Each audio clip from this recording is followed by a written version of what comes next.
Vocês estão vendo os meus slides? Sim. Tá, beleza. Então, a gente vai dar seguimento à nossa disciplina de biofísica. A gente vai começar hoje a falar sobre biofísica da visão. A gente já falou sobre o que é matéria, a gente já falou sobre o que é energia. Lá na aula de energia eu falei que existem... eu falei um pouquinho sobre energia luminosa, né? Hoje a gente vai acabar falando um pouquinho melhor sobre algumas coisas que estão associadas à energia luminosa. Essa é a nossa primeira aula sobre biofísica da visão. Ao todo serão 3 aulas sobre esse assunto, tá? Hoje vai ser uma aula mais teórica, digamos assim. Eu vou falar bastante sobre a teoria, tudo que está envolvido sobre a visão, como a gente enxerga, o que tem de biofísica por trás desse processo. Na próxima aula, a gente vai ter uma aula mais prática, digamos assim, porque na próxima aula, um amigo meu que fez o doutorado e o mestrado dele sobre evolução da visão vai vir falar com vocês. Então, ele vai apresentar na prática como que vocês, biólogos, podem trabalhar com biofísica da visão.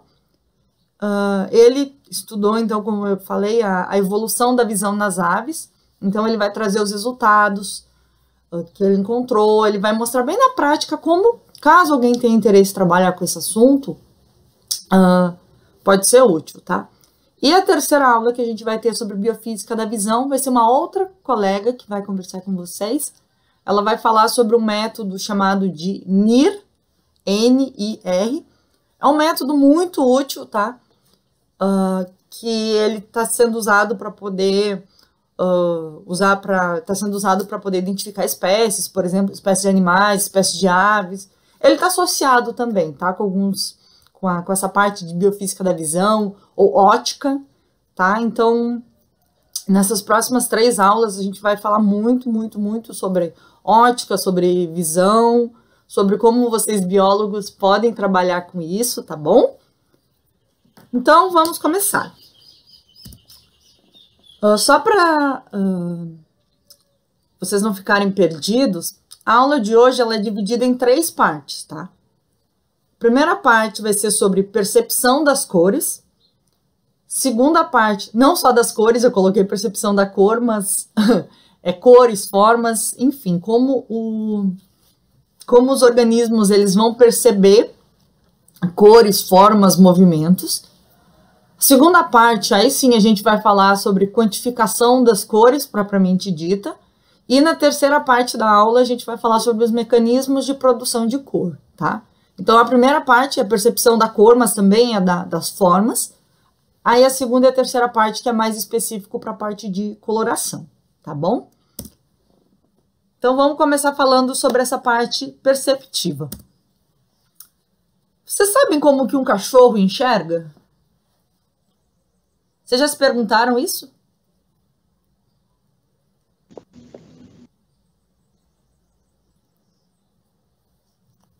Ou quem não tem cachorro, quem tem gato? Ou quem tem um papagaio, um passarinho em casa? Vocês já pensaram como que os animais que vocês têm em casa enxergam? Seja pet ou não pet?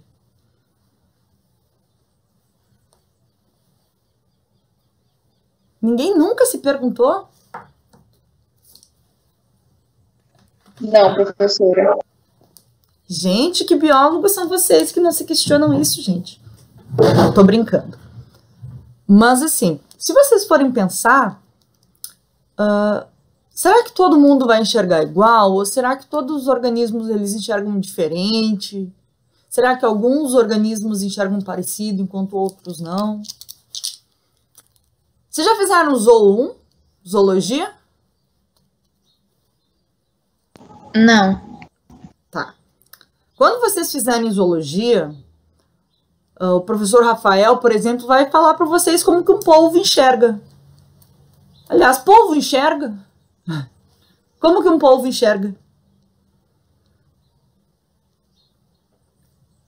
O povo não é através da... não é sensitivo? Não sei exatamente a palavra. Polvo tem olho?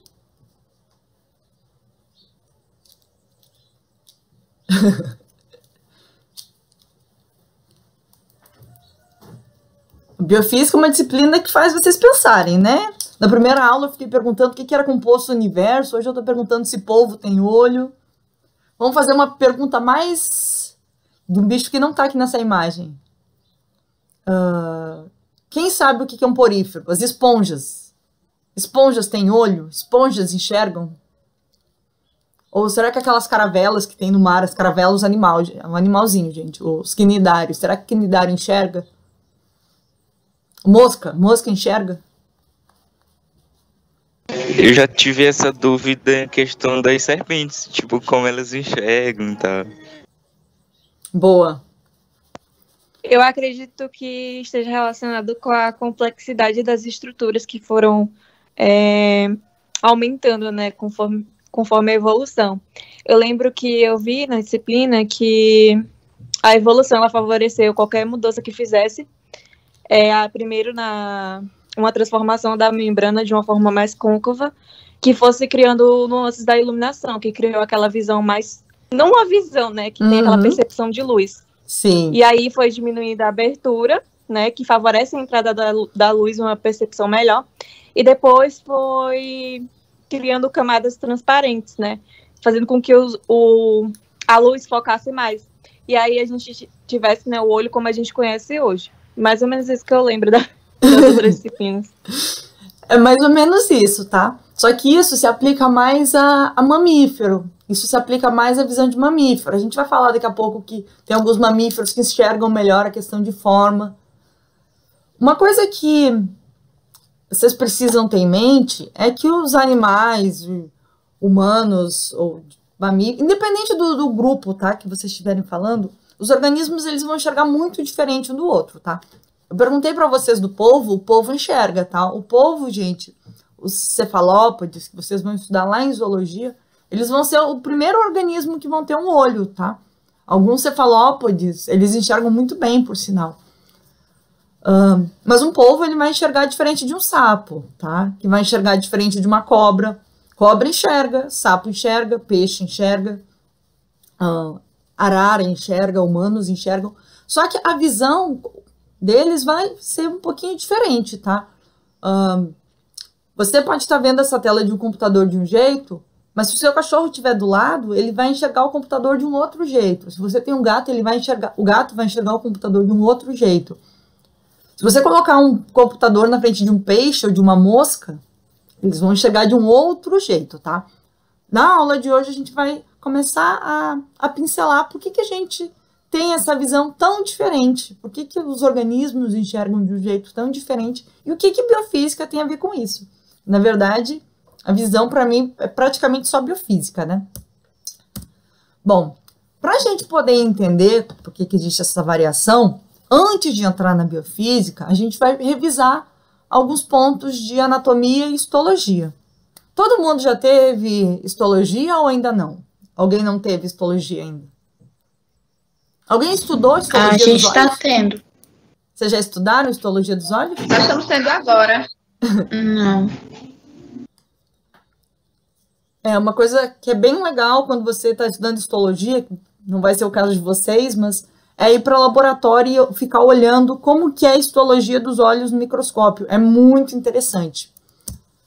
Bom, vamos começar falando então sobre os olhos. E aí depois, quando vocês tiverem essa aula, lá na disciplina de histologia ou de anatomia, vocês já vão chegar sabendo de tudo. Bom, o olho, gente, ele é composto por várias camadas, tá? Por várias partezinhas. Vai ter a córnea, enfim, tem várias estruturas, tá? O que importa pra gente, o que vai importar pra gente hoje é a retina. A retina, gente, é um revestimento mais interno dentro do olho. Aqui a gente tem uma imagem de um olho como se você estivesse olhando de lado, sabe? Se você cortasse o seu olho, se você cortasse o olho e olhasse como ele é por dentro, você ia ver uma coisa mais ou menos assim, ó. Tá vendo essa coisinha amarelinha aqui que eu tô passando do meu mouse? Essa estrutura, gente, é chamada de retina. Por que a retina ela é tão importante? A retina, gente, essa partezinha amarela, ela vai ser composta por várias estruturas, tá? Ela vai ser constituída de neurônios, tá? Neurônios bipolares e ganglionares. Esses neurônios, eles vão mandar a informação que está sendo recebida pelo seu olho lá para o seu cérebro. Vocês já estudaram os neurônios ou ainda não? Não. Os neurônios, gente, eles são células que fazem parte do sistema nervoso e geralmente eles vão estar associados a diferentes órgãos e esses neurônios eles vão mandar informação, tá? Vão transportar a informação. Por exemplo, os neurônios bipolares e ganglionares, eles vão captar uma informação que está sendo recebida pelo olho de vocês, pelas células fotossensíveis. As células fotossensíveis, elas recebem uma informação, elas processam uma informação e passam para os neurônios, né? Os neurônios bipolares e ganglionares. E esses neurônios, eles vão mandar a informação até o cérebro de vocês. E aí, lá no cérebro, vocês estão vendo isso aqui rosa. Por que que vocês estão vendo isso aqui rosa? Porque as células fotossensíveis que vocês têm na retina, elas capturaram essa informação, repassaram essa informação para os neurônios ganglionares e bipolares. Esses neurônios levaram essa informação até o cérebro de vocês e é por isso que essa informação tá sendo captada agora, tá? Eu não vou entrar em detalhe dos neurônios porque a gente não está numa disciplina de histologia, a gente não está na disciplina de fisiologia. O nosso interesse maior hoje, falando da retina, a retina que é essa estrutura aqui, são quem? São as células fotossensíveis. Essas células fotossensíveis, gente, elas vão ser as células que vão receber a informação, tá? Que vão permitir que a gente enxergue uma forma, que vão permitir que a gente enxergue uma dada cor, tá bom? Essas células fotossensíveis, elas também podem ser chamadas de fotorreceptores, tá? Foto, gente, quer dizer luz. Lembra que eu falei lá na aula de energia sobre os fótons? Os fótons que eram as partículas de luz, que eu falei que tinha o Sol, né? O Sol emitia partículas de luz, os fótons. Fóton vem de luz, né? Então, fotorreceptores quer dizer receptores de luz. Beleza, então tá.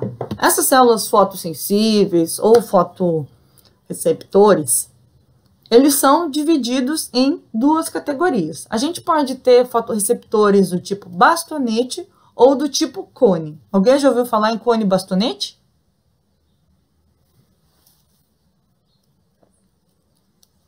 Ou é a primeira vez? É a primeira vez para mim.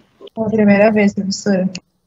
Então anotem que isso é importante, para quem nunca ouviu falar em que é cone, o que é bastonete. Os cones e os bastonetes, eles são as células fotossensíveis que a gente vai ter aonde? Que a gente vai ter lá na nossa retina. Se vocês tivessem aula prática de histologia, vocês iam olhar uma retina no microscópio e vocês iam conseguir diferenciar rapidamente, tá? Um bastonete de um cone, tá? Por quê? O bastonete, gente, ele parece um retângulo, tá? É essa célula que vocês estão vendo aqui mais à minha esquerda, tá? Esse aqui é um bastonete e esse à minha direita é um cone. O cone, gente, ele é mais triangular, tá? A ponta dele, essa ponta aqui, ó, ela é mais triangular. Enquanto o bastonete, ele é mais quadradinho. Para que serve o bastonete? Para que serve o cone? Para que servem esses fotorreceptores? Os bastonetes, gente, eles são responsáveis pela nossa visão lateral e pela visão das formas, tá? Então, toda forma que você vê, se você está vendo o seu celular agora, você está olhando a sua aula no celular, o seu celular é retangular. Você consegue ver exatamente que ele é retangular, por quê? Por causa dos seus bastonetes. Se você está olhando a aula no notebook, você está vendo o notebook com essa forma certinha, por quê? Por causa dos seus bastonetes. Se você está vendo a aula no YouTube, na televisão, está olhando a aula gravada no YouTube, você vai estar vendo a televisão meio retangular. Por quê? Por que você vê essa forma retangular? Por causa dos bastonetes. A questão da luminosidade também, tá? O fato de você conseguir enxergar no escuro por exemplo, de noite você vai tomar uma água e você não quer acender a lâmpada, você já estava dormindo, aí você ficou com sede, você resolveu ir lá na cozinha tomar água. Você não vai acender a luz, mas você vai conseguir ir caminhando mais ou menos no escuro. Alguém já fez isso? Tentou caminhar no escuro, sem lanterna, sem luz?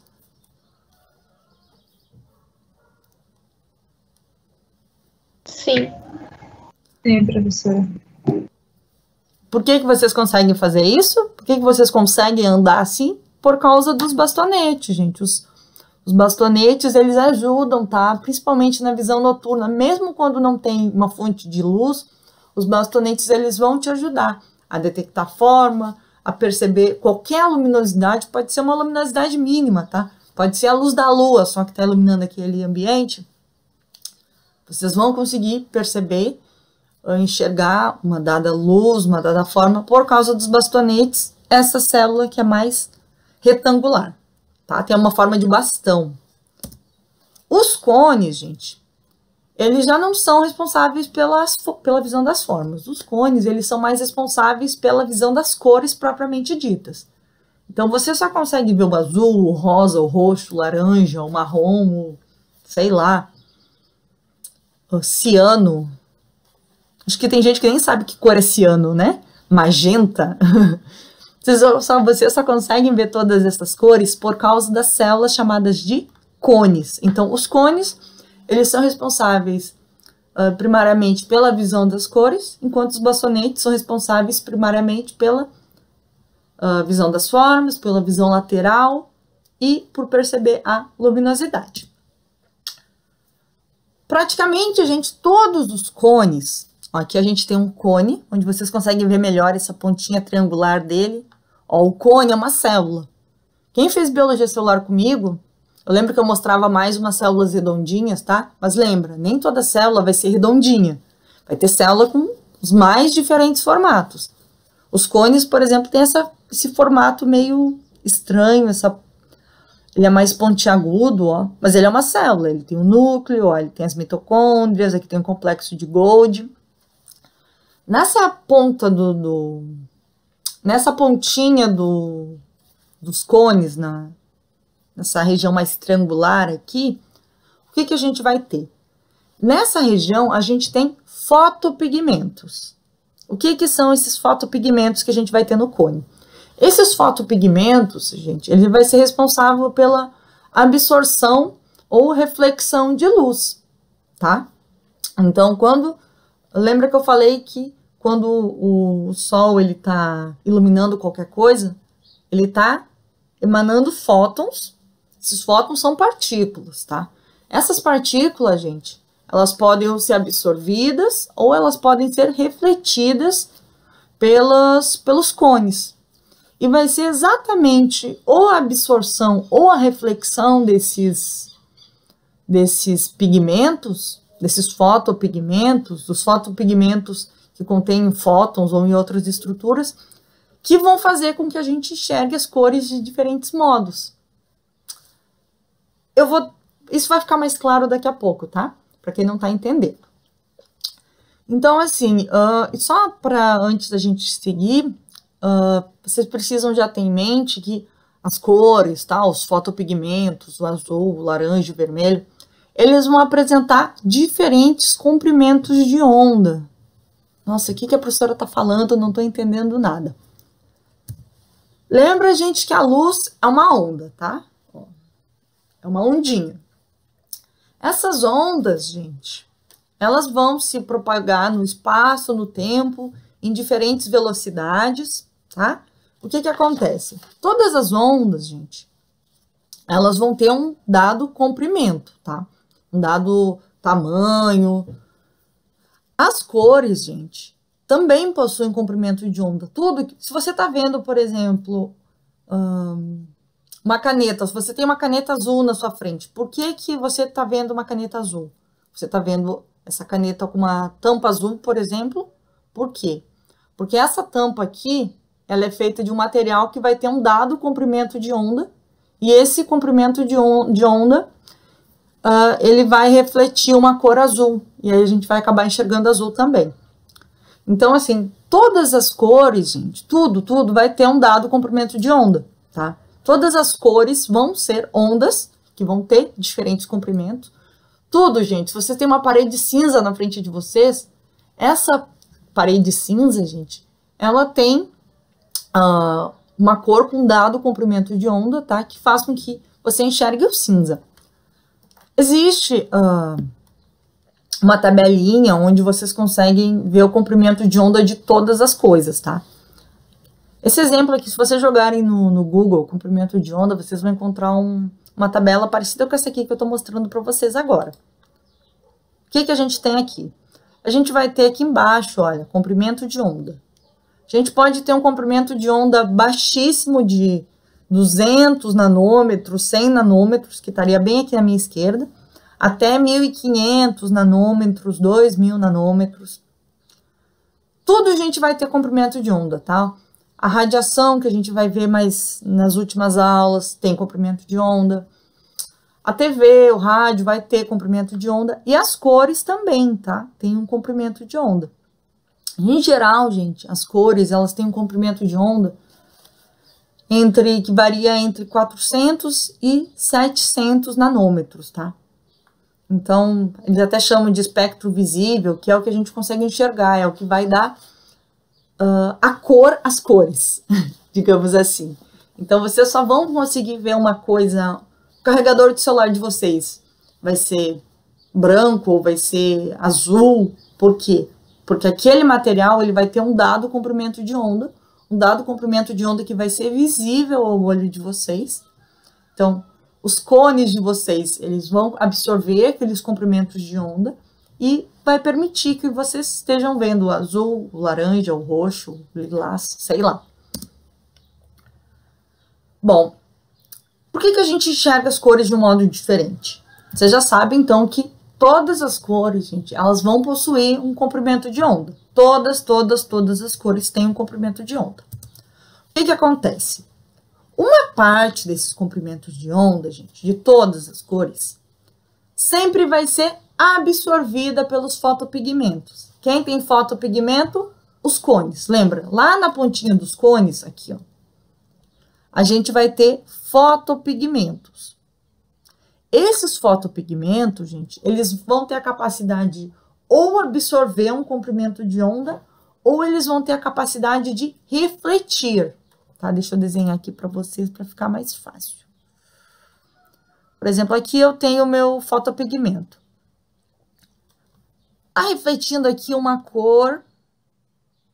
Essa cor, ela pode ser ou absorvida pelo fotopigmento, ou ela pode ser refletida. Quando ela é refletida, o que acontece? Essa cor vai chegar no seu fotopigmento e vai ser refletida, tá? Esse conceito de reflexão e absorção, ele tá muito presente no dia de vocês, tá? Vocês não sabem, tal coisa tá refletindo, porque quando uma coisa reflete, ele bate e é, digamos assim, expulso, tá? Ele não é absorvido. O que acontece, então? Por que a gente enxerga as cores de um modo diferente? Uma parte da luz, gente, pode ser absorvida pelos nossos fotopigmentos. Os fotopigmentos, lembra, eles estão lá nos nossos cones, que são responsáveis pela visão das cores. Enquanto outros comprimentos de onda, eles podem ser simplesmente refletidos.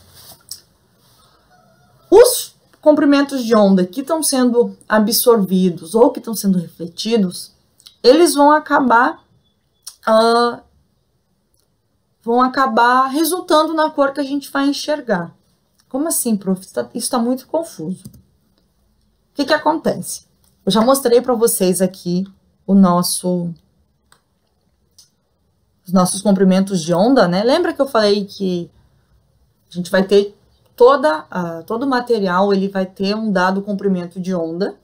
Esse comprimento de onda, ele vai ter diferentes nanômetros, tá? O que acontece? A gente pode ter, quando a gente está olhando essa nossa tabelinha aqui, vamos focar no espectro de luz visível, tá? Que é o espectro que a gente é capaz de enxergar, que o nosso olho é capaz de ver.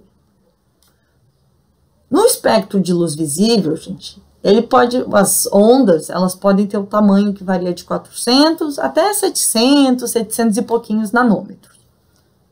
Ou seja, 700, ele é um número maior do que o número 400, não é? Pois bem, como o 700 ele é maior que o 400, em geral, humanos eles só enxergam esse espectro, tá? Eles só vão enxergar ondas que tem entre 400 e 700 nanômetros. O que que a gente fala?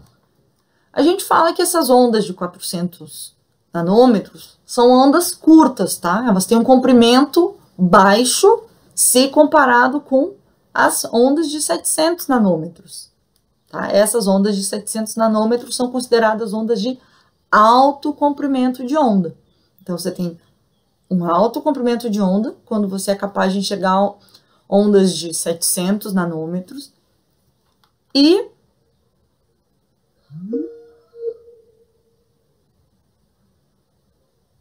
cair. Vocês estão me vendo?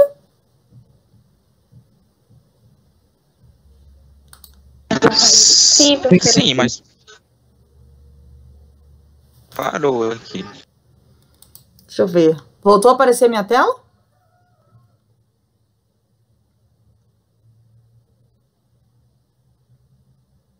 Oi?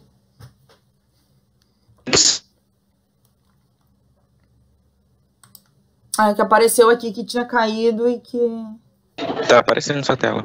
Agora voltou? Tá. Tá, o que que eu tava falando? Os comprimentos de onda, né? Foi nessa parte que parou?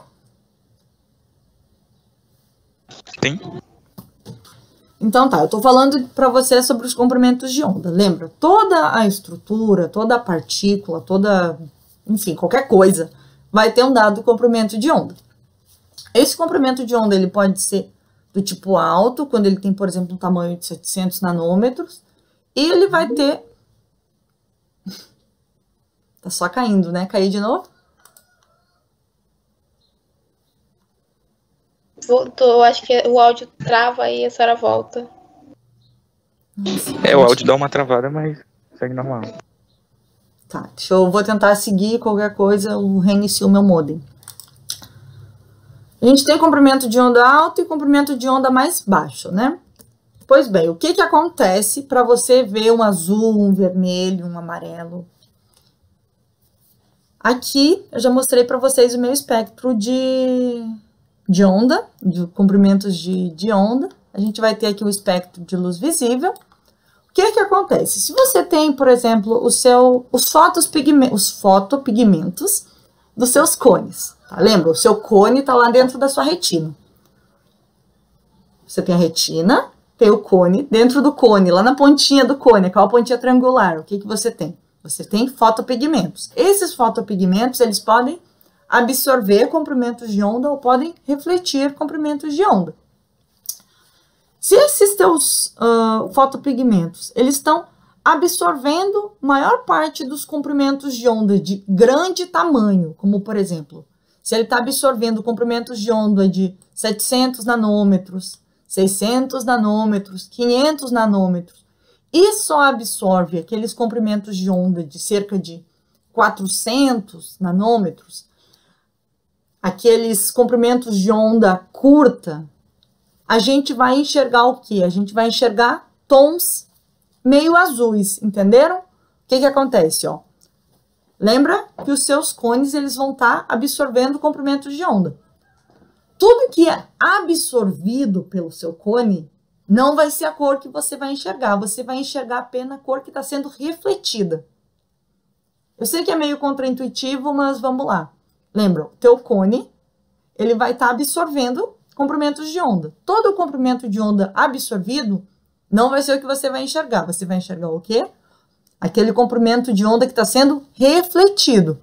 Então, ó, se o teu cone, ele absorve o comprimento de onda, tipo, associados ao vermelho, ao rosa, ao amarelo, ao verde, e está refletindo o comprimento de onda azul, aqueles comprimentos de onda com cerca de 400 nanômetros, quer dizer que você vai enxergar de que cor?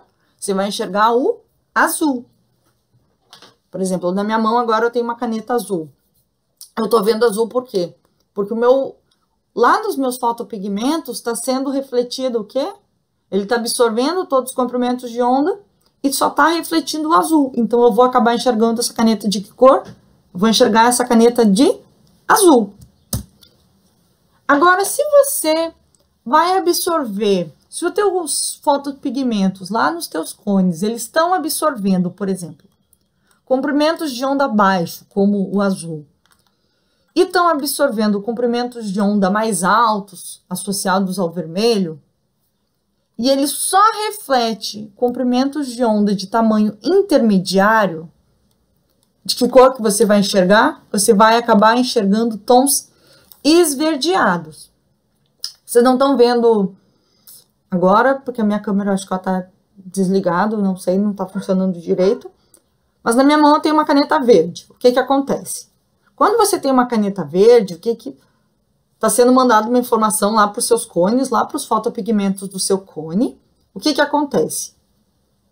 Todos os comprimentos de onda curto e todos os comprimentos de onda alto, eles estão sendo absorvidos pelos fotopigmentos. Então, quer dizer que eu não vou enxergar nem azul, nem vermelho.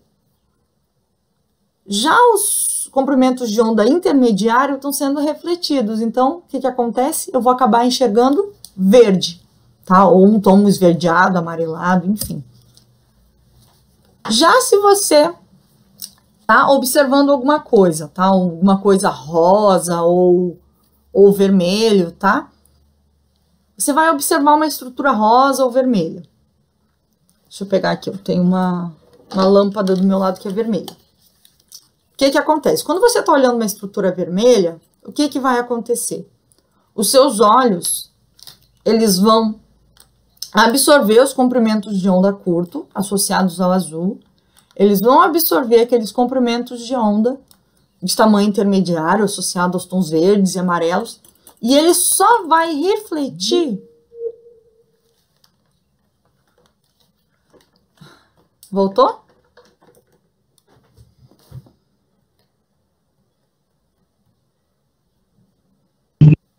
Porque pra gente fica estável, aí eu acho que é pra aí que muda.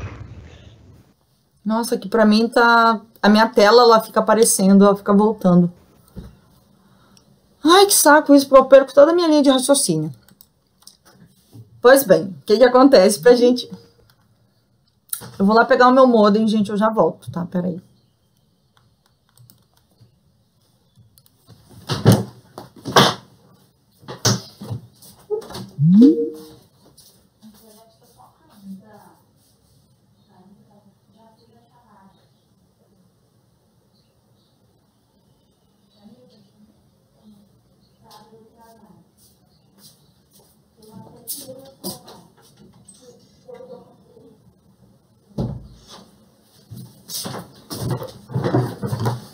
Peguei meu modem aqui, deixar aqui do meu lado, ver se melhora. Vocês estão me vendo? Me ouvindo? Sim. Sim, professora. Tá, vou ver se melhora e senão eu faço um intervalo e... E tento resolver isso aqui. Só tentar terminar essa primeira parte, ver se eu consigo. Tá fechado. Oi? Sua câmera era pra estar aberta ou fechada? Porque pra mim tá fechada. Não, ela tá fechada. Ela tá fechada, que eu tô usando o OBS Studio. Aí, pra quem vai ver depois no YouTube, vai aparecer minha cara aí pra... Tá.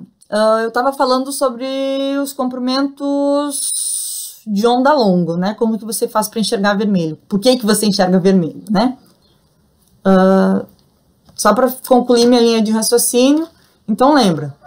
Se você tem fotopigmentos que estão absorvendo comprimentos de onda curta, associado ao azul, está absorvendo comprimentos de onda de tamanho intermediário associado ao verde, e está refletindo comprimentos de onda altos associados ao vermelho, de que cor que você vai enxergar? Você vai enxergar alguma coisa com tom avermelhado, tá? Com tom mais puxado ao vermelho. Então, as cores, gente, elas vão ser absorvidas de modo diferente. Por quê? Porque, lembra, teus cones têm fotopigmentos E esses fotopigmentos, eles vão ser capazes de ou absorver alguns comprimentos de onda ou refletir outros, tá bom?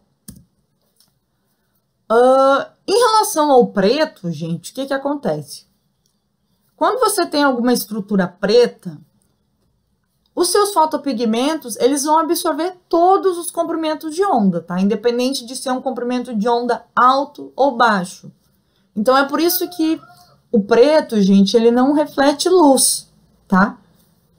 Então, sempre que você não tem nenhuma cor sendo refletida e todos os comprimentos de onda estão sendo absorvidos, você vai ter o preto.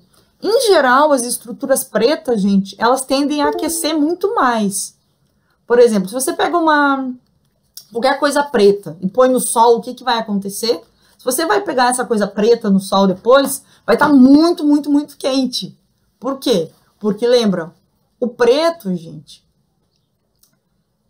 todas essas superfícies, elas que são pretas, elas absorvem todos os comprimentos de onda, mas elas não vão refletir a luz, tá? E o branco?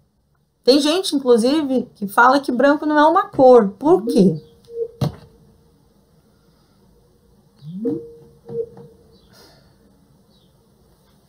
Tem gente que fala que o branco não é uma cor. Por quê? No caso do branco, gente, nenhum comprimento de onda é absorvido. Pelo contrário, todos os comprimentos de onda, eles estão sendo refletidos. Então, se você tem qualquer coisa branca, o que está acontecendo? Nada, nenhum daqueles comprimentos de onda que estão sendo emanados pelaquela cor vão ser absorvidos pelos seus fotopigmentos. Então, por exemplo, esse meu fundo de tela, o fundo do meu slide é branco. Por que vocês enxergam branco? Quando vocês olham para a tela, o que acontece? Está sendo mandada uma informação lá para os fotopigmentos de vocês.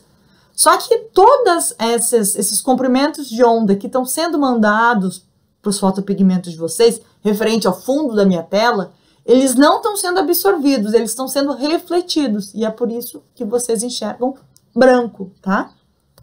É o que acontece no caso da cor preta, ao contrário, né? Ó, o branco reflete todos os comprimentos.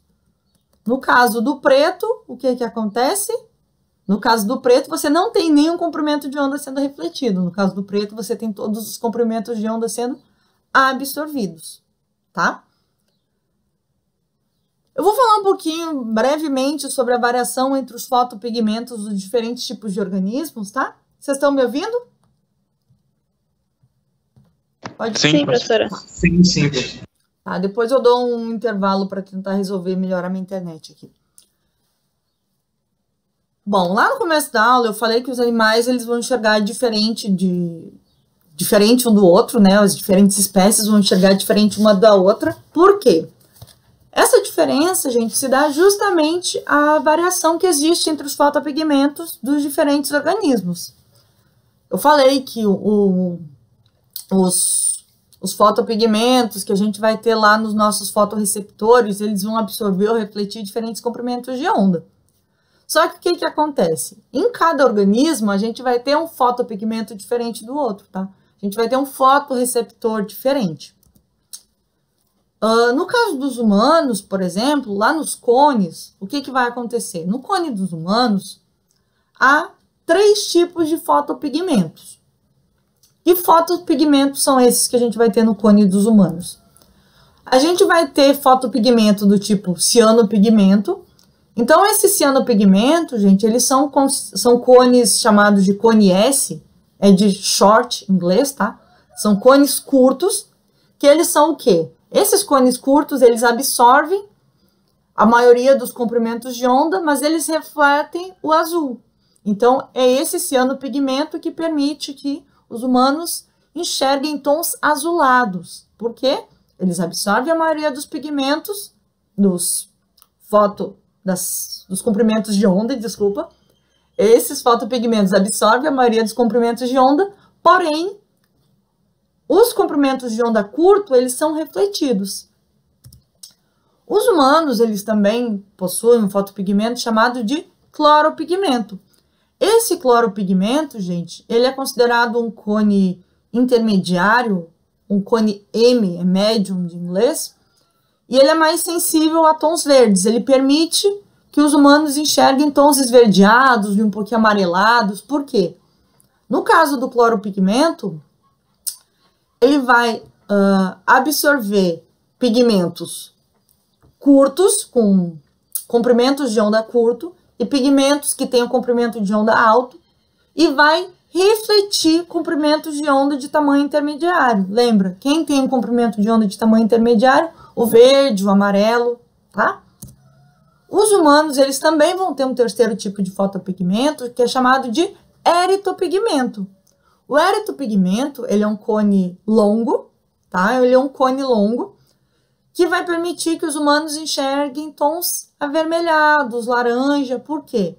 No caso do eritopigmento, ele absorve todos aqueles comprimentos de onda curto, o azul, ele absorve os tons esverdeados, que tem um comprimento de onda de tamanho intermediário, mas ele vai refletir comprimentos de onda alto, tá? Que é associado ao vermelho. Então, humanos, eles vão ter 3 tipos de fotopigmento, e vão ser esses fotopigmentos que vão permitir que os humanos eles enxerguem comprimentos de onda que tenham entre 400 e 700 nanômetros. Então, em parte, por isso que fala, esse é o espectro visível da luz. Por quê? É o espectro da luz, espectro visível da luz a humanos, porque humanos são capazes de enxergar comprimentos de onda entre 400 e 700 nanômetros. Por quê? Porque eles têm 3 diferentes tipos de fotopigmento. Um fotopigmento que permite que comprimentos de onda de até cerca de 450 nanômetros sejam refletidos. Ele vai ter um comprimento de onda de tamanho intermediário, que vai permitir que comprimentos de onda entre 450 e 600 nanômetros sejam refletidos. E ele também vai ter fotopigmento, que vai permitir que ondas com cerca de 700 nanômetros sejam refletidas. É o que permite que a gente enxergue o verde, o azul, o laranja, tá? Lembra, cada partícula, cada coisa que vocês olharem vai ter um comprimento de onda diferente.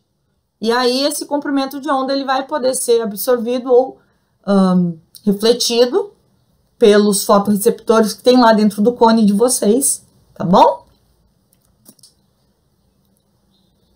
Bom, teoricamente, todo mundo deveria ter um cone que permitiria que a gente, todos os humanos, né, deveria ter um cone que iria permitir que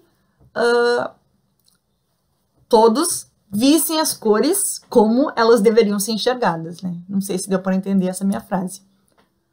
Mas alguém sabe o que acontece se um cone ele não funciona corretamente? Será que isso acontece?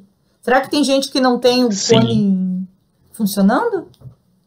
Daltonismo? É, o daltonismo. Exatamente, gente. Tem muita gente tem problema de daltonismo. O daltonismo ele é um problema no cone, tá? Às vezes o cone ele não tá funcionando direito ou não funciona. Tem vários graus de daltonismo, tá? Às vezes é um problema mais simples, digamos assim, e às vezes é um problema um pouco mais complexo. Enquanto eu estava montando a aula para vocês, eu fui dar uma pesquisada e eu fiquei surpresa com esse número aqui, ó. Apresento a nível de curiosidade para vocês. É estimado que cerca de 8 milhões de brasileiros sejam daltônicos. É muita gente. Tem algum daltônico aqui na sala? Alguém que sabe que é daltônico? Não precisa ter vergonha, ninguém vai ser discriminado, tá? Mas é esperado, gente, que sempre que você tem uma sala de 30 pessoas, existe a probabilidade de você ter pelo menos um daltônico naquele meio. Isso, inclusive, gente, é um recado para quem vai fazer licenciatura, tá? Quando vocês forem começar a montar a aula, se vocês trabalharem numa escola grande, possivelmente vocês vão ter alunos daltônicos. Então, tem que cuidar muito as cores que são usadas, tá? Por exemplo, vocês sabem por que é muito usual fazer um slide branco com preto?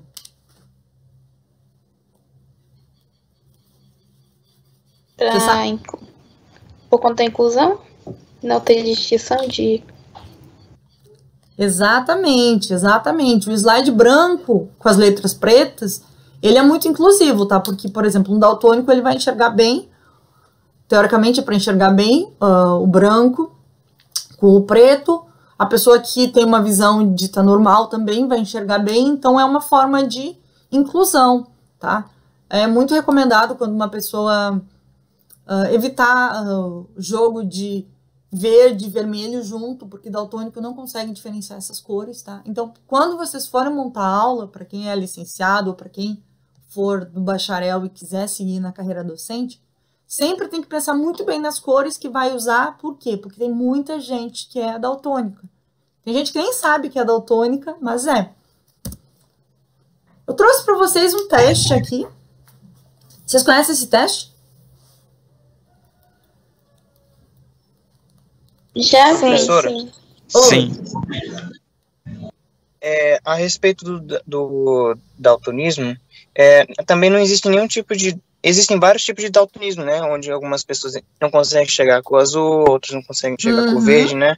Sim. E, por enquanto não se achou nenhuma doença aqui onde a pessoa tem dificuldade de enxergar o preto e o branco, né? Sim. E a respeito do daltonismo, ele é uma doença ligada ao gene, né? Uhum, é uma doença genético.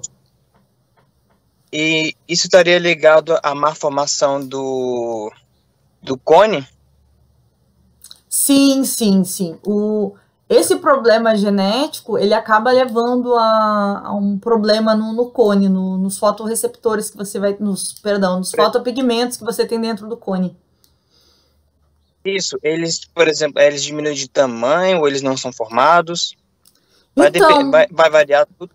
vai variar dependendo com o grau do daltonismo da pessoa. Tem gente que não vai ter, algum vai ter células a menos, vai ter gente que vai ter células a mais, enfim, isso vai variar muito de pessoa para pessoa. É porque quando eu fui ver a respeito, por exemplo, da visão do cachorro, acho que alguém falou aí que ele enxerga preto e branco, só que cientistas descobriram recentemente, né, que ele, na verdade eles enxergam mais cores, né? Só que eles têm 2 cones, enquanto que nós humanos temos os 3. Sim. E a minha dúvida, eu tinha levantado a mão, era sobre a questão das cores primárias.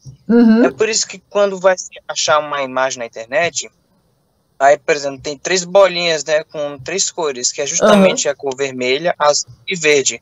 Foi por isso que são as cores primárias, né? Por isso que você não vai achar nenhum outro tipo de cor para diferenciar das outras, né? Sim, sim. A gente até vai falar daqui a pouco, eu vou falar mais sobre as propriedades da cor propriamente dito. As cores primárias, elas vão ser realmente o verde, o amarelo não, o verde, vermelho e o azul. Isso é o que a gente chama de matiz, é a cor propriamente dita.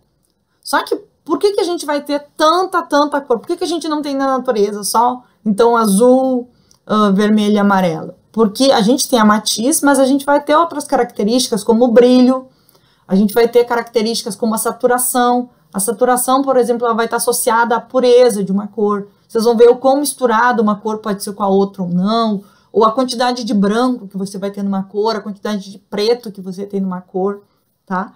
Então, você vai ter essas variações que vai fazer com que a gente enxergue outras cores sem ser o verde, o azul e o vermelho, tá? Mas aí, essas características vão estar mais associadas com a saturação e com o brilho. Eu respondi a tua pergunta ou não? Respondeu, professora. Obrigado. Daqui a pouco a gente vai voltar a falar mais sobre isso. Eu vou mostrar para vocês como que a gente, quando está trabalhando com cor, a gente consegue estimar esses parâmetros. Voltando a falar aqui do daltonismo, alguém já fez esse teste de Ishihara? Já. Já. Eu trouxe aqui, na verdade, só 2 imagens para vocês olharem. Se vocês forem fazer, Para quem tiver interesse depois em fazer esse teste de Ishihara na internet, vocês encontram completo, tá? Eu só não vou passar esse completo para vocês, que senão a gente passaria aqui toda manhã fazendo o teste, e esse não é o objetivo da aula. Que número que vocês estão enxergando aí? 3. 3. 3. 3. Tem alguém que não está enxergando 3?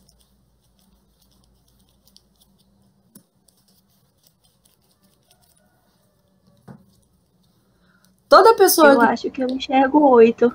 enxerga um 8, olha, não tem problema tu enxergar um 8, porque essa imagem ela pode enganar. Ó, a gente tem um 3 aqui, tá? Eu desenhei com uma canetinha. Daria para ver um 8? Daria, tá? Ah, professora, eu tô vendo um 8, quer dizer que eu tenho problema de visão? Não, tá? Tem uma questão de ilusão óptica envolvida aqui, porque realmente se a gente fechasse aqui as duas perninhas, a gente poderia estar vendo um 8, tá? Em geral, as pessoas que têm algum problema de visão, elas tendem a enxergar um 5. O 5 é bem diferente do 3, tá? Então, se você tá vendo um 8, ou se você tá vendo algum número que tem uma forma parecida com 3, não necessariamente você vai ter um problema de daltonismo, tá? Você pode vir a ter um daltonismo se você estiver enxergando o número como o 5, tá? Ah, professor, eu vi um 5 nesse teste, será que eu sou daltônico? Não necessariamente, tá? Esse teste é um teste bem simples, tá? Por isso que você tem que responder olhar várias imagens para poder, de fato, ver se você tem um daltonismo ou não. Nessa imagem aqui, vocês enxergam que número? 6. 6. Eu nessa imagem aqui, eu que vi um 8 da primeira vez que eu fiz, porque eu fechei essa perninha aqui. Teoricamente, as pessoas que têm a visão normal, elas têm que enxergar um 6, né? Já quem tem algum problema de visão associado ao daltonismo, aí não vai conseguir enxergar um número nessa imagem, tá? Esse teste ele é um teste bem legal, tá? Novamente, para quem for da licenciatura, quando vocês forem dar aula, é legal vocês fazerem esses testes com os alunos de vocês. No caso de você estar fazendo a docência, aí sim é legal você fazer esse teste completo, tá? Porque aí na aula, quando você está dando aula no ensino fundamental, você tem mais tempo para essas coisas. Então, isso, inclusive, tá na BNCC que você tem que fazer esse teste. Professora, Oi. uma coisa muito interessante é que no meu ensino médio, meu professor de biologia, ele era daltônico, né? Uhum. Aí, quando ele fez esse teste com a gente, foi muito interessante, porque ele falava o que ele estava enxergando e como ele enxergava as coisas. Aí ele colocava cores, ele falava como ele enxergava. Então, foi muito, muito interessante. Ah, legal. Legal. É importante a pessoa saber que tem o daltonismo, até porque isso vai acabar refletindo em várias coisas, né? Eu não vou saber exatamente como mas eu sei que quem está tirando, por exemplo, carteira de habilitação, quando você está tirando carteira de habilitação e você tem daltonismo, as cores do sinal, por exemplo, são trabalhadas de um jeito um pouco diferente, porque um semáforo é enxergado de um jeito diferente por quem é daltônico. Então, por isso que é tão importante a pessoa saber se tem esse problema ou não, tá bom? Bom, seguindo falando sobre a visão das cores, como que os organismos enxergam, eu falei que humanos, eles têm três tipos de fotopigmento, né? Fotopigmentos do tipo curto, médio e longo. No caso das aves, elas vão ter 4 tipos de fotopigmentos. As aves, elas têm 3 fotopigmentos são compartilhados com os humanos, tá? Então, aves, elas também têm cones do tipo curto, que vão refletir tons puxados ao azul. Vão ter cones médios, que vão refletir comprimentos de onda esverdeados. E vão ter comprimentos de onda longo, que refletem comprimentos de onda alto, que estão associados a tons vermelhos. Qual é a diferença dos fotopigmentos das aves para de humanos, por exemplo? No caso das aves, elas também vão ter um cone que ele é sensível ao ultravioleta. Ou seja, as aves, elas também conseguem enxergar no ultravioleta. O ultravioleta, gente, ele vai ter um comprimento de onda de entre 300 e 400 nanômetros. Então, a gente não consegue enxergar no ultravioleta, mas as aves, elas conseguem enxergar. Então, assim, você está vendo, por exemplo, tem muito canário aí em Boa Vista. Então, você está vendo um canário, aí um machinho de canário bem amarelinho. Mas, talvez, o canário que esteja olhando o outro, ele vai estar enxergando a cor de um jeito um pouquinho diferente. Por quê? Porque eles também têm a capacidade de enxergar no ultravioleta. Na próxima aula, o Fernando vai falar mais sobre isso. O Fernando é aquele meu colega que trabalhou com evolução da visão. E, inclusive, ele chegou a fazer um teste, sabe? Pegando aves que pra gente tem uma cor meio, digamos assim... Quando a gente pega, por exemplo, um macho e uma fêmea, a gente olha para aquele casal de aves e a gente acha que não tem dimorfismo sexual, ou seja, pra gente a coloração do macho é exatamente a coloração da fêmea. Tá? Tem muitos animais que a gente olha, a cor tá igual. Só que quando você vai fazer uma análise, você vai medir, ver se tem ultravioleta na coloração do macho ou da fêmea, você vê que de fato tem. Você vê que no caso do macho pode estar refletindo ultravioleta e no caso da fêmea não tá. Então é bem interessante isso, sabe? Como essa visão ela é diferente. Como o simples fato das aves terem fotopigmentos que são sensíveis ao ultravioleta, que são capazes de refletir o ultravioleta, eles são importantes, tá? Inclusive para a evolução das aves. Como essas aves, gente, elas têm 4 tipos de fotopigmentos, então as aves elas são capazes de enxergar o vermelho, o verde, o amarelo, o azul, mas eles também são capazes de enxergar o ultravioleta. Então, assim, as aves elas enxergam muito, muito, muito bem. As aves elas enxergam muito melhor se comparado com os humanos. Elas enxergam um espectro maior de cores.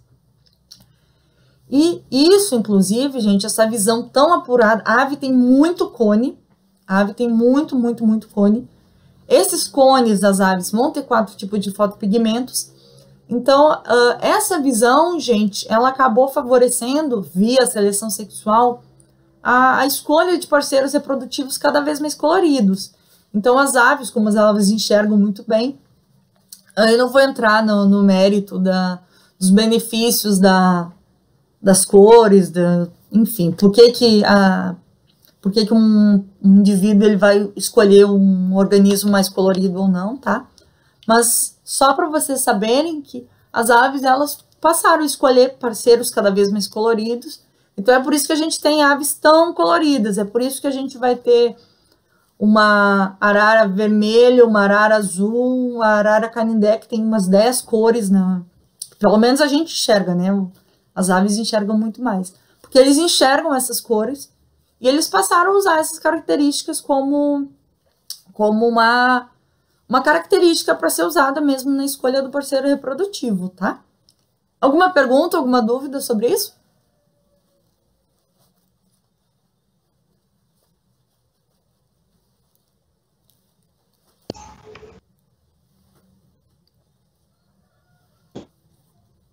Não. Só a título de curiosidade, para quem quiser saber mais sobre, por exemplo, sobre a evolução dos caracteres sexuais secundários, caractere sexual secundário, gente, é uma característica dos organismos, tá? São características que são usadas na escolha dos parceiros. A coloração é uma característica sexual secundária.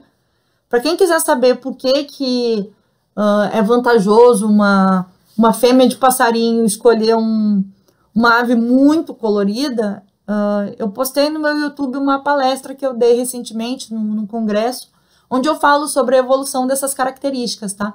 Por que seria bom você escolher uma fêmea, escolher um macho colorido, por que isso é vantajoso do ponto de vista evolutivo.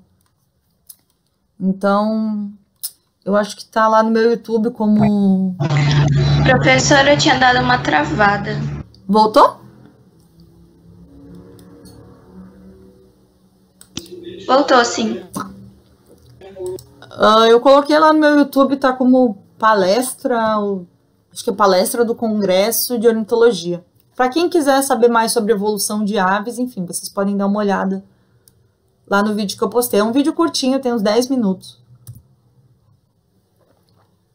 Então aqui, só para fechar essa primeira parte sobre a questão da visão, tem vários exemplos aqui de aves coloridas. Olha como as aves são coloridas.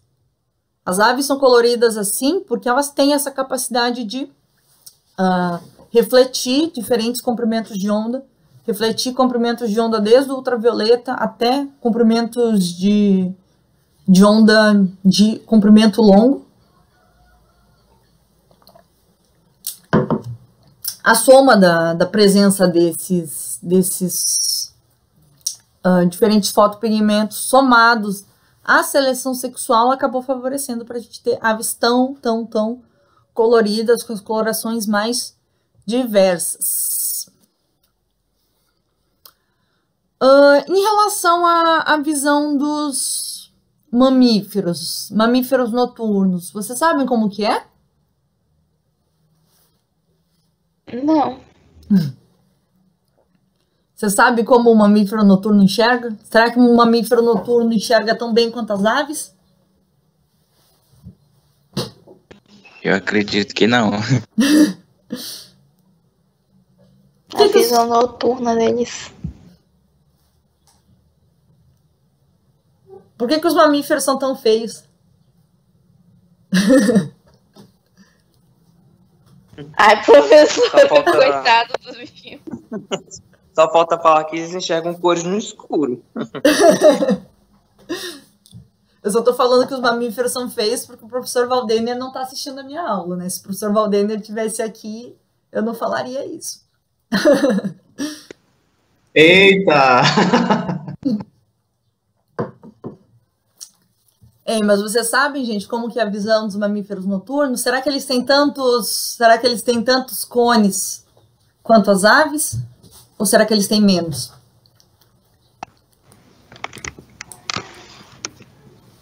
Deve ser. Eu acho que pode estar relacionado aos bastonetes, né, professor? Exatamente. Mais bastonetes do que cones. O que acontece? No caso dos mamíferos não humanos, mamíferos não primatas, esses mamíferos, eles vão ter realmente menos fotopigmentos. Existem alguns mamíferos silvestres que eles vão ter somente 2 tipos de fotopigmentos, tá? São capazes de refletir 2 tipos de fotopigmentos. E isso também, por que eles enxergam de um jeito diferente, né, das aves, por exemplo, ou dos mamíferos primatas? Isso também tem a ver com a evolução deles, tá? Por quê? Porque muitos desses mamíferos, eles têm maior atividade durante o período noturno. E o que aconteceu? Um indivíduo que vive de noite, que caminha de noite, como por exemplo uma onça, uma paca, ele não precisa enxergar cores. Ele precisa enxergar o quê? Ele precisa enxergar muito bem as formas, e ele precisa conseguir captar o máximo de luz que ele consegue. Quem é que é responsável pela captação de luz?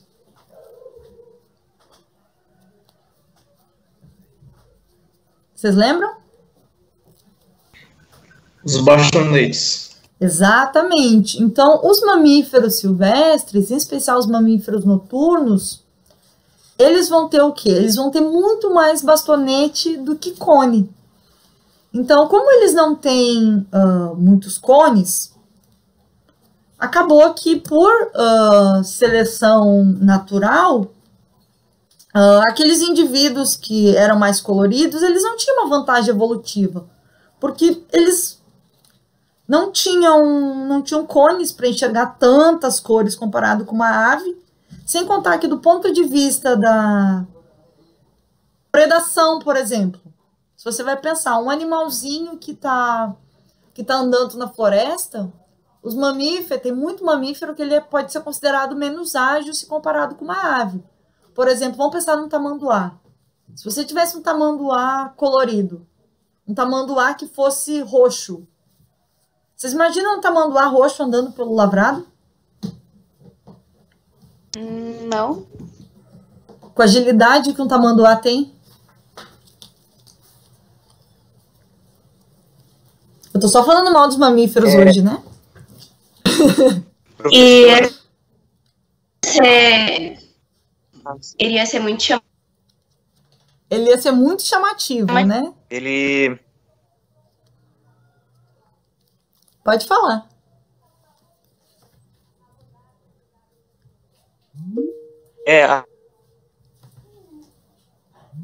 Ainda mais é pra ele que ele não enxerga. Ele é meio surdo e meio cego, né? E ele praticamente... Ele se adapta ao ambiente dele ao ponto de ele praticamente ficar da mesma cor das folhas das árvores. Só que mesmo assim, o bicho ele ainda é muito caçado, né? Pelos animais selvagens. Aí eu não sei falar mais a respeito. Ele é muito caçado porque ele é leso, ele é lento, ele é grande. Mas o que acontece? A evolução, gente, uma soma de fatores, tanto por seleção natural quanto por seleção sexual, somado à questão do hábito de vida noturno, ele acabou não favorecendo, tá? A questão tanto da visão colorida, tá? Os mamíferos eles vão acabar tendo muito mais bastonete do que cone. E assim, como eu falei, eles são animais grandes, não seria, do ponto de vista da seleção sexual, eles não enxergam colorido, então não tem por que um bicho desse ser colorido, se os outros não vão enxergar que ele é colorido. E também do ponto de vista da predação, né? Se você tem um bicho muito colorido e não é tão ágil, por exemplo, uma ave, ela é colorida, mas ela é muito ágil, então ela consegue fugir dos predadores. Então, essa soma de fatores todo, tá? Resultado de milhões de anos de seleção sexual, mais seleção natural atuando, acabou fazendo com que hoje a gente tivesse esses mamíferos que não tem tantos fotorreceptores, que são os bichinhos um pouco mais camuflados, que são os bichinhos um pouco mais discretos, que enxergam de um jeito um pouquinho mais diferente. Dúvidas? Professora. Oi. Eles perderam alguns fotorreceptores, mas eu acredito que eles ganharam mais, tipo, outros tipos de receptores, né? Bastonete, eles têm muito bastonete. Entendi. A questão, por exemplo, da forma. Aves, por exemplo, elas enxergam a cor muito bem, mas a questão de forma, de movimento, o mamífero não enxerga tão bem. Desculpa, uma ave, gente, desculpa, eu falei errado. Uma ave enxerga muito bem a cor, mas as formas elas não enxergam tão bem comparado com o mamífero. O mamífero enxerga muito bem as formas. Por quê? Porque eles têm muitos bastonetes. Uma onça, por exemplo, tem muito bastonete. Ela não enxerga muito bem a cor, mas uma onça enxerga a forma como ninguém.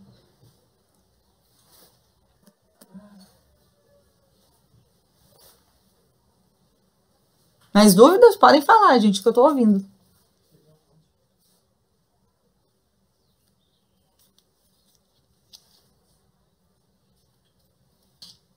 Nenhuma, professora, por enquanto. Eu vou seguir então. O que é esse bichinho aí? Esse bichinho no final aí do lado direito. Essa aqui? É uma lontra. É uma lontra? Ah, sim, não sabia. Eu espero não estar falando errado. É a Eira bárbara, se eu não me engano. Essa aqui. É aquele bichinho da era do gelo. Lembra, no Brasil a gente tem a ariranha, né?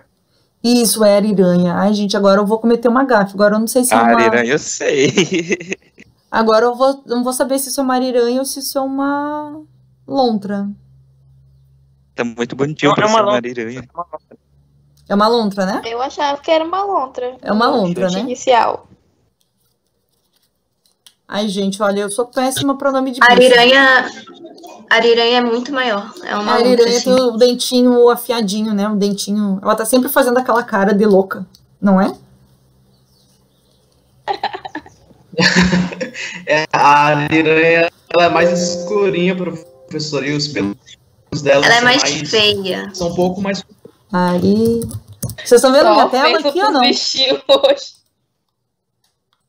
Ela Não. tem cara de malvada. Peraí. Deixa eu vou aqui, ó. Vou mostrar para vocês, provar como a minha teoria está certa. Deixa eu compartilhar minha tela inteira. Agora vocês estão vendo minha tela inteira, né?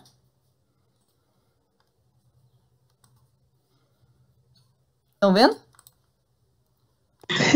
Olha como a Ariranha tem malvada. Olha como ela tem cara de louca. Esse bicho não é normal, gente. Meu Deus. Ela tem muita cara Parece de uma mal. folga de tão grande que é.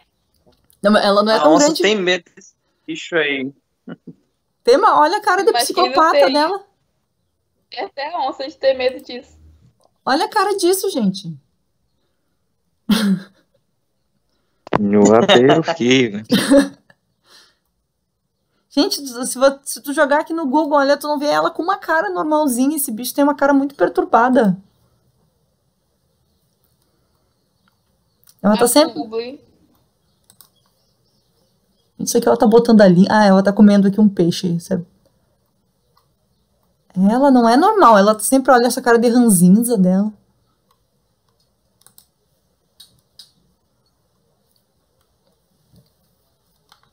Eu já falei que o professor Valdênia não veja minha aula hoje, porque eu tô só falando mal dos mamíferos.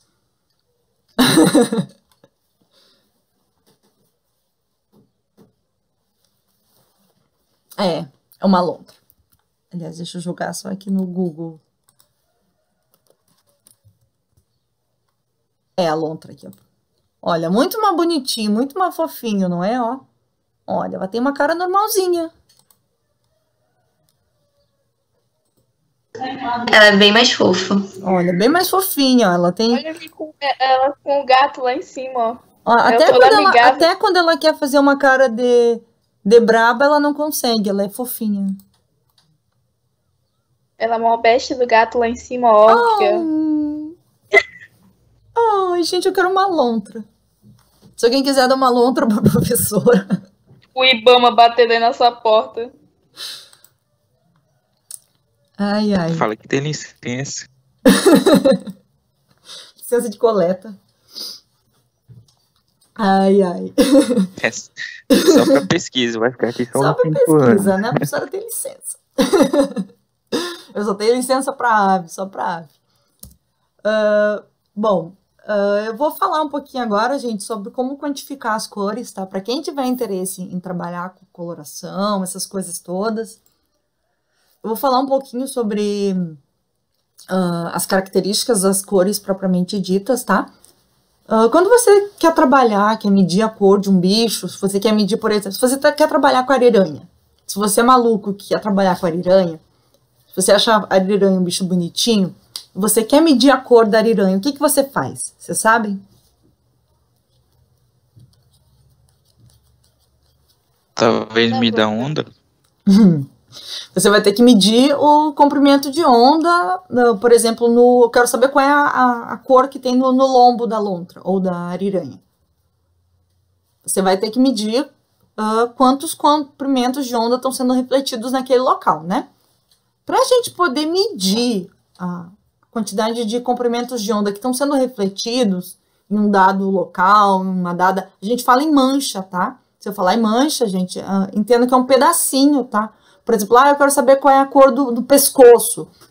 A gente fala, a gente vai medir uma mancha no pescoço, tá? É um pedacinho alguma parte do indivíduo, tá?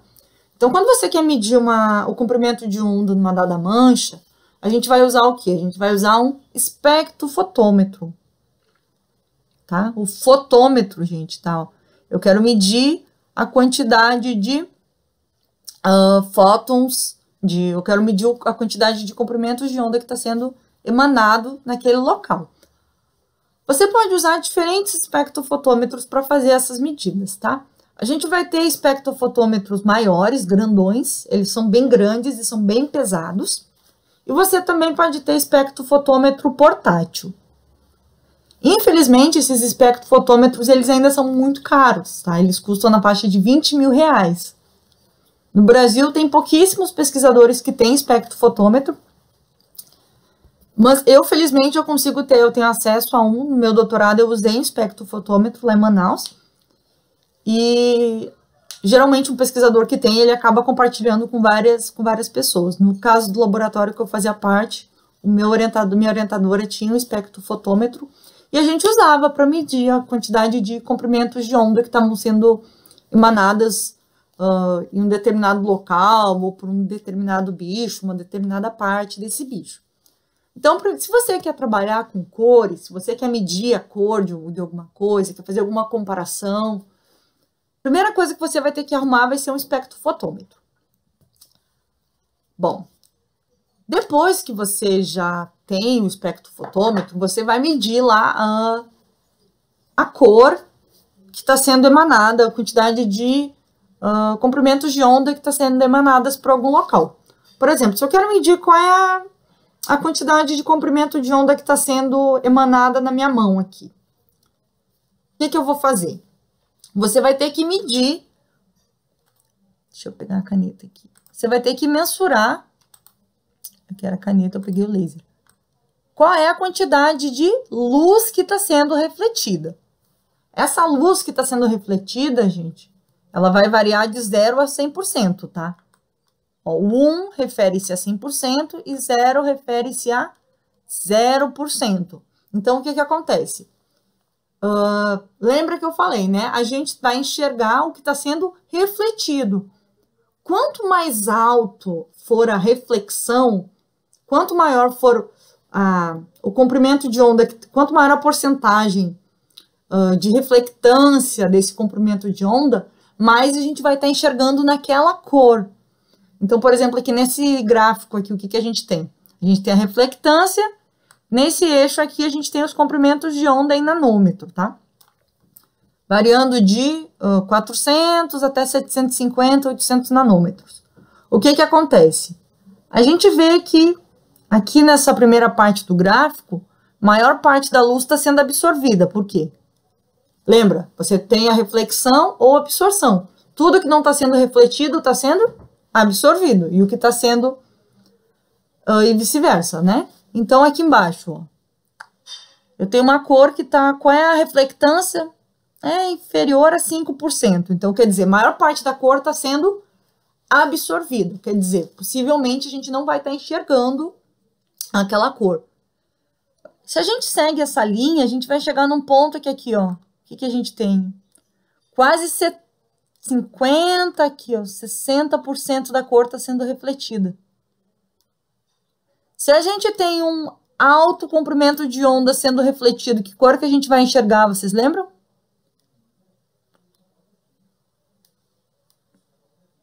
Alguém lembra? Meio avermelhado. A gente possivelmente vai estar enxergando um tom meio avermelhado. Então, assim, quando você vai trabalhar com cores, para cada coisa que você medir, você vai ter um gráfico mais ou menos assim, onde você vai ter uma medida de reflectância. Lembra? Reflectância é o que está sendo refletido. E o que está sendo refletido vai ser o que o organismo vai estar enxergando. Se estiver sendo refletido um comprimento de onda com cerca de 700 nanômetros, vai estar sendo enxergado um tom mais avermelhado. Se estiver sendo refletido um tom mais... algo com cerca de 400 nanômetros, a gente vai estar vendo um tom mais azulado, tá? Quando a gente vai analisar um espectro de reflectância, quando a gente vai ver qual é a quantidade de... Quando a gente vai ver se os comprimentos de onda eles estão sendo refletidos ou absorvidos, a gente vai estar medindo as características da cor. E coisas que, em geral, a gente tende a avaliar quando a gente está trabalhando com cor são aspectos associados a matiz, brilho e saturação. Alguém já ouviu falar dessas características? Sim. Aonde? Aí a senhora me pegou. Se eu te falar que é editando foto, mas ok. Não, mas era isso mesmo que eu queria que vocês respondessem. Tem uma fotógrafa que ela meio que fez um cursinho para ensinar como editar foto, especialmente nesses 3. Aí eu assisti. Exatamente. Quando a gente não ouve falar muito em matiz, brilho e saturação fora do mundo da fotografia, tá? Se você vai mexer no Photoshop também, às vezes aparece, quer mexer no brilho, na saturação, às vezes a gente nem sabe o que é, né?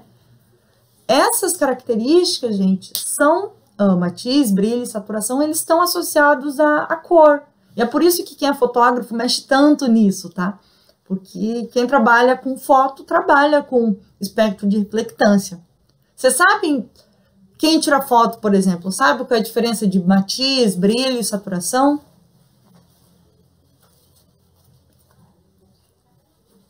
Ou não?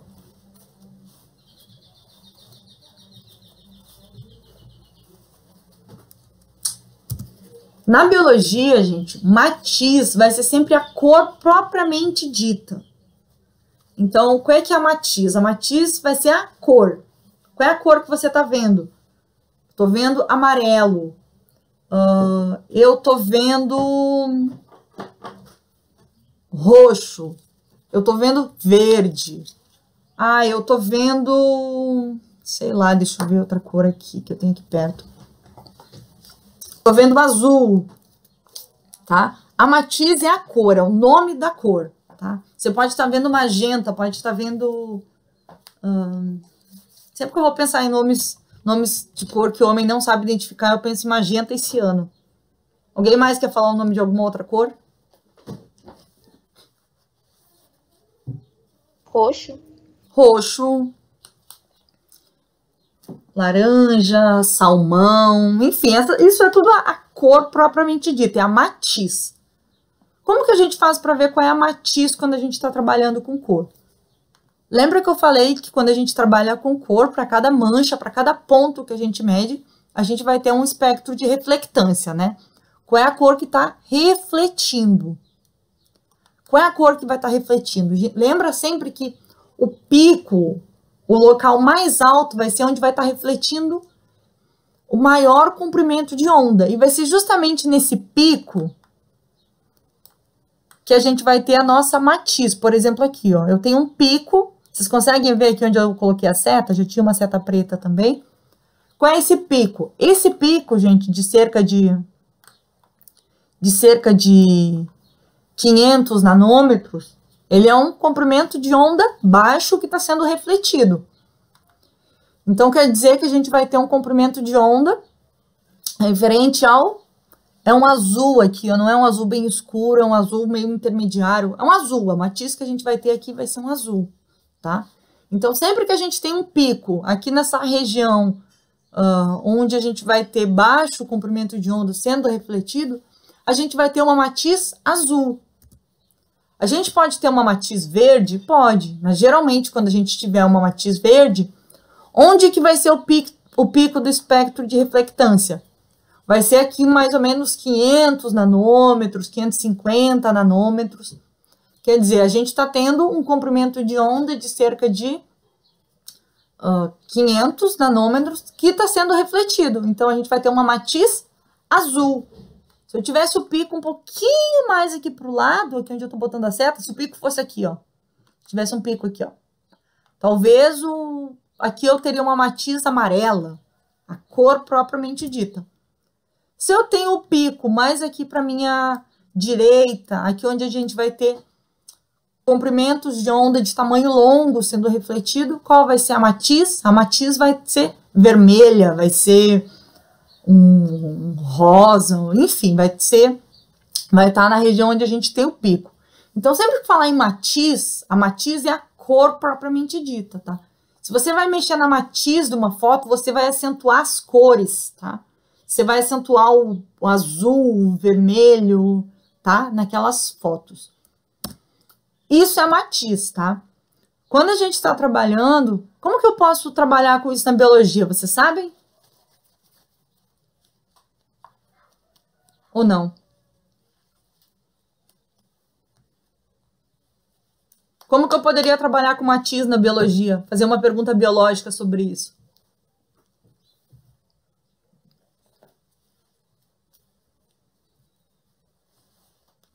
Professora, acho que tem mais a ver, por exemplo, quando a gente vai ver células no microscópio, a gente pode saber diferenciar elas, né? Uhum. Mas eu tô falando se você vai medir a matiz propriamente dita.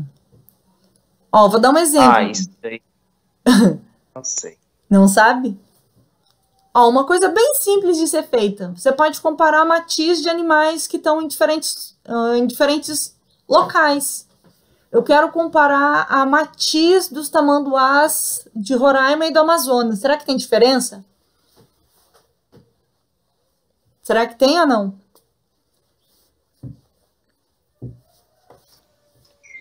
Tem. Eu não sei, isso eu realmente não sei. Eu tô perguntando, eu tô levantando uma hipótese. Pode ser que a gente tenha diferença na matiz. Pode ser que o tamanduá... Qual foi a pergunta, professora? Oi? Será que a gente Qual foi a pergunta? Será que a gente tem diferença na matiz entre tamanduás de Roraima e do Amazonas? Aí que tá, né? Ver tamanduá aqui é extremamente raro, né? Então tá difícil aí. Vamos pensar em outro bicho, então. Vamos pensar num... bem-te-vi. Bem-te-vi tem nos 2 estados.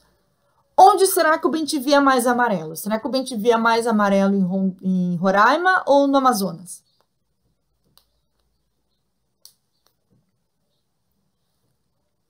Isso é uma pergunta biológica. Será que tem variação na matiz? Enfim, isso é só um exemplo, tá? De trabalho que vocês podem fazer, tá?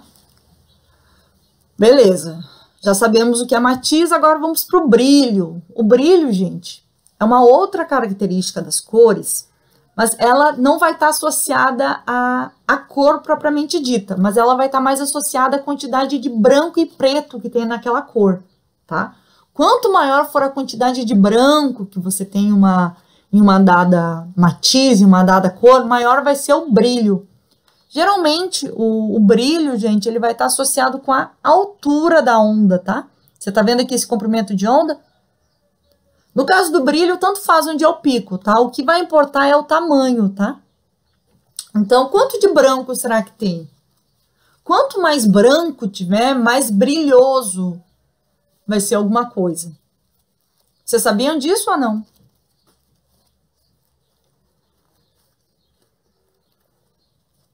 Sim. Geralmente, quando você vai arrumar uma foto, quando você vai arrumar o brilho, você vai mexer nessa coisa, você vai adicionar um branco, ou vai adicionar o branco, ou vai reduzir a quantidade de branco que tem, tá?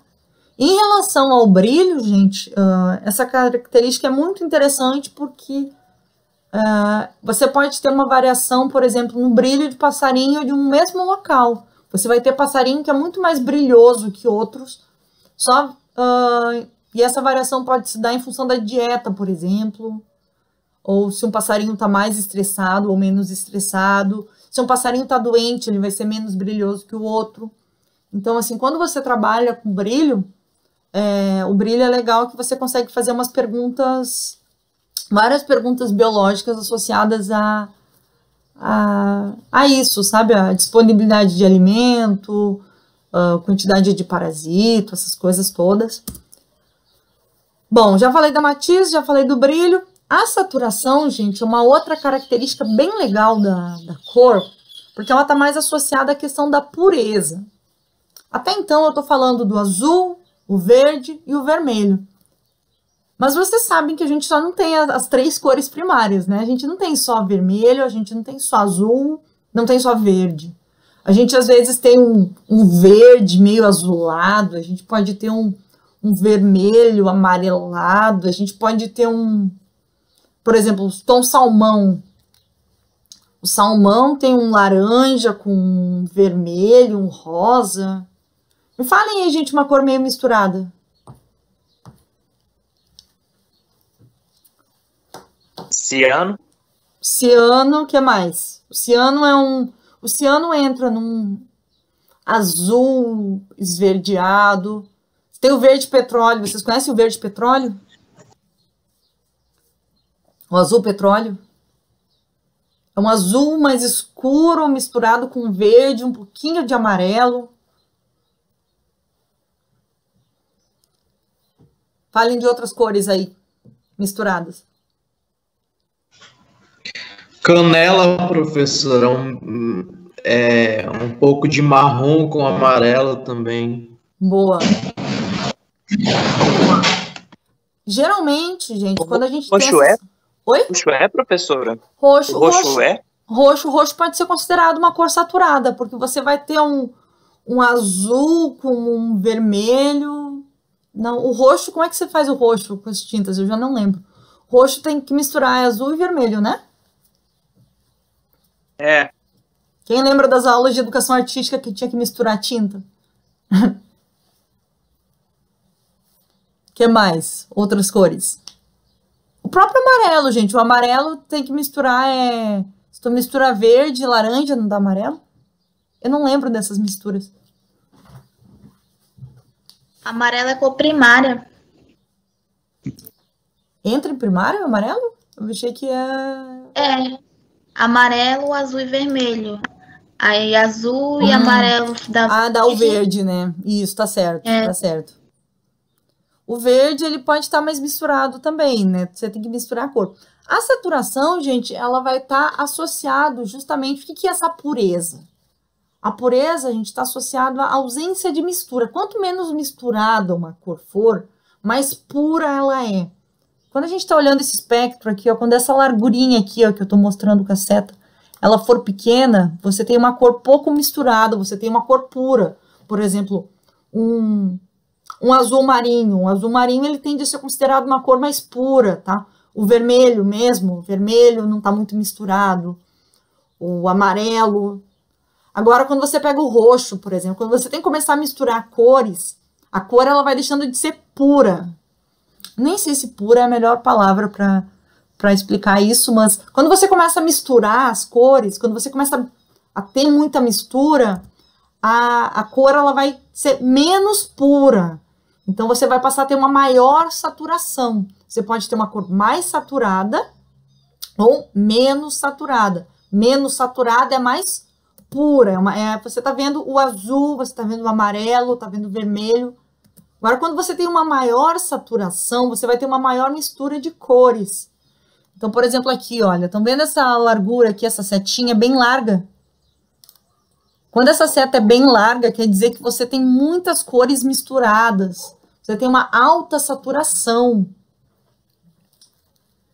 Entendido? Dúvida sobre isso? Nenhuma. Tá.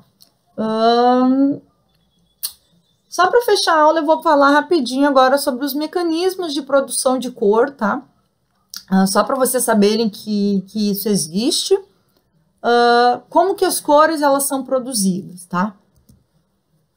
Vocês sabem qual é a origem das cores, como que as cores são produzidas, de onde que elas saem, se elas têm origem química, física, os dois? Vocês sabem?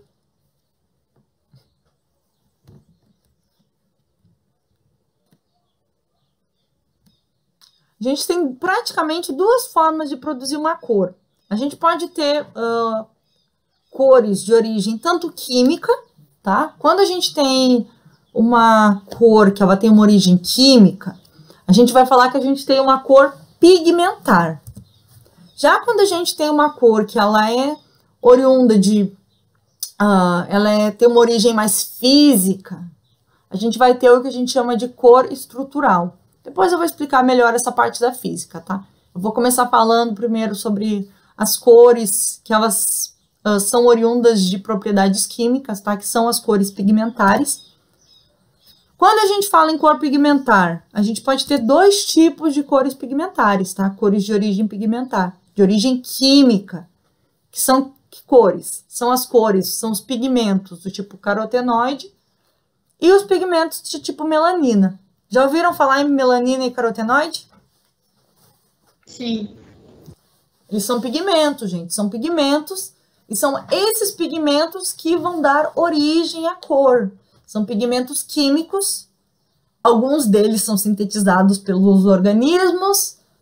Alguns organismos vão sintetizar carotenoide e melanina. Tem organismo que não vai sintetizar. Vou falar mais sobre isso daqui a pouquinho. Fala primeiro sobre o carotenoide. O carotenoide, gente, ele é um pigmento. Ele é formado por estruturas lipídicas. Aquelas componentes químicos, eles vão se organizar de um jeito, tá? Que eles vão dar origem a cores como o vermelho, o laranja e o amarelo.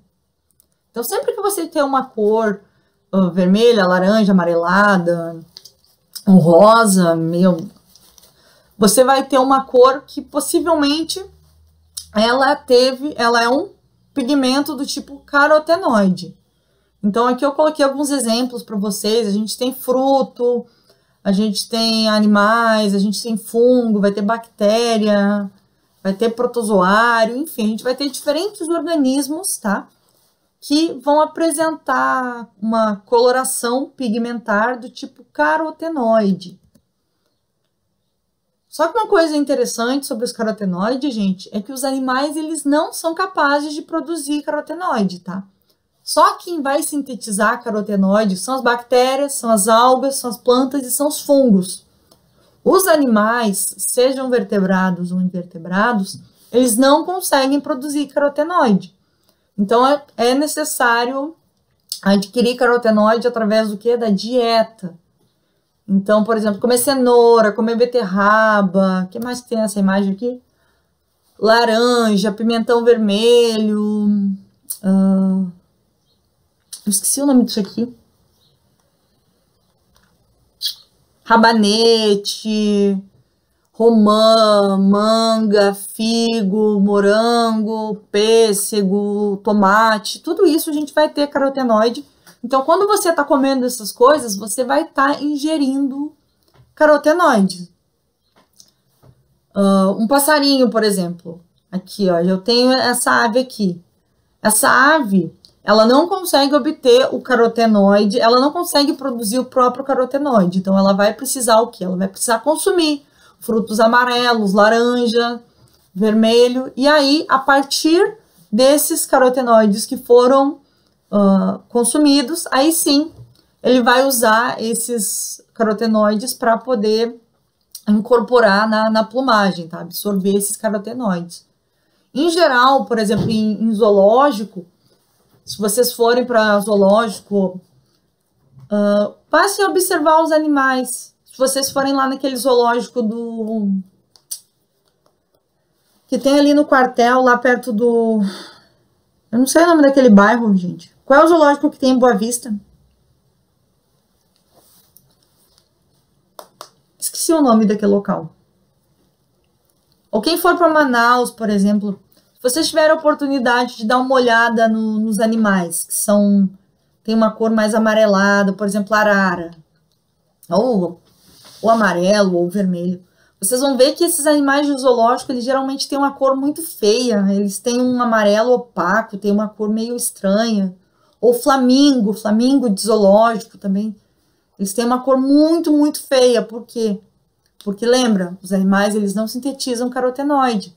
Eles precisam adquirir carotenoide através da dieta.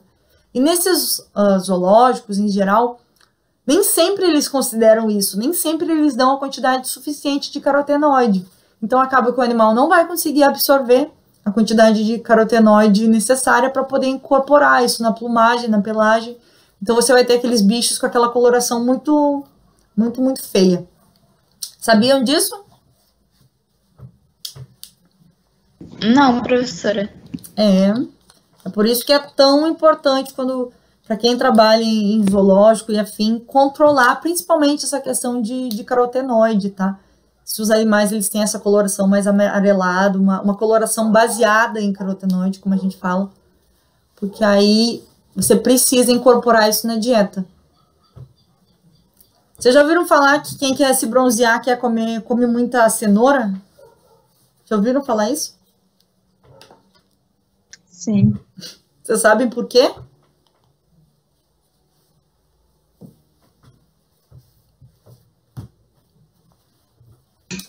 Por causa do excesso do carotenoide. Isso, exatamente. Tem aquelas pessoas que são meio laranja também, né? Porque elas têm bastante. Elas comem muitas coisas com carotenoide e acaba que isso acaba sendo incorporado na pele, tá?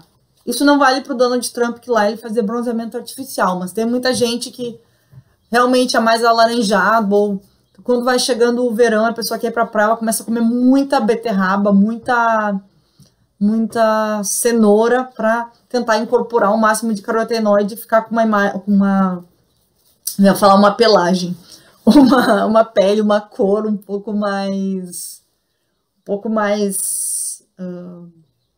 carotenoidizada, digamos assim. Então, lembra, carotenoide é só dieta.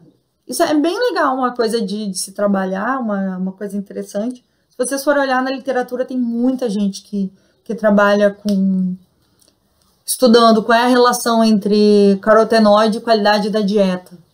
Aí compara qual é a cor de passarinhos com relação à dieta. E aí é legal essa parte, assim, tem bastante coisa sobre.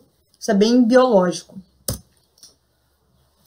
Falei do carotenoide, mas lembra, a gente tem dois tipos, as cores pigmentares, elas podem ser baseadas em carotenoide, mas elas também podem ser baseadas em melanina. A melanina, gente, é o pigmento mais abundante da natureza. Por que ela é tão abundante? Por quê? O carotenoide, ele não são todos os organismos que sintetizam, e é diferente da melanina. A melanina, assim, praticamente todos os organismos, eles vão sintetizar melanina, tá? Tem até uma célula especial que sintetiza melanina, que são os melanócitos, tá? Cito vem de célula. Célula que tem melanina. Os melanócitos, eles vão produzir melanina.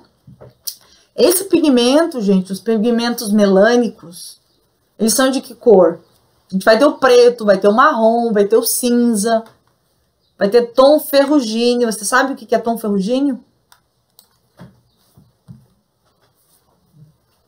Qual é a cor de ferrugem? É um cobre? É tipo um cobre. Boa. Lembrando, ó, o cobre é uma cor bem saturada, ele é uma cor bem misturada, né? Então, assim, a gente vai ter muitos organismos que a gente vai ver que a coloração ela não vai ser baseada em carotenoide, vai ser baseada em melanina. Coloquei um exemplo aqui para vocês, a pico de jaca, que eu acho a cobra mais linda que existe. Tem formiga, tem a coloração baseada em melanina, a gente vai ter lagarto, a gente vai ter passarinho, a gente vai ter vespa, caba, né, como a gente chama. O que mais? O cabelo, os cabelos ruivos, o cabelo é baseado em melanina, o cabelo preto é baseado em melanina. Então, a melanina ela é extremamente abundante na natureza. E assim, a melanina ela é muito importante, por quê? Porque a melanina, gente, ela é capaz de atuar na defesa contra raios solares. A melanina, ela protege contra comprimentos de onda, tá? Em especial do tipo ultravioleta.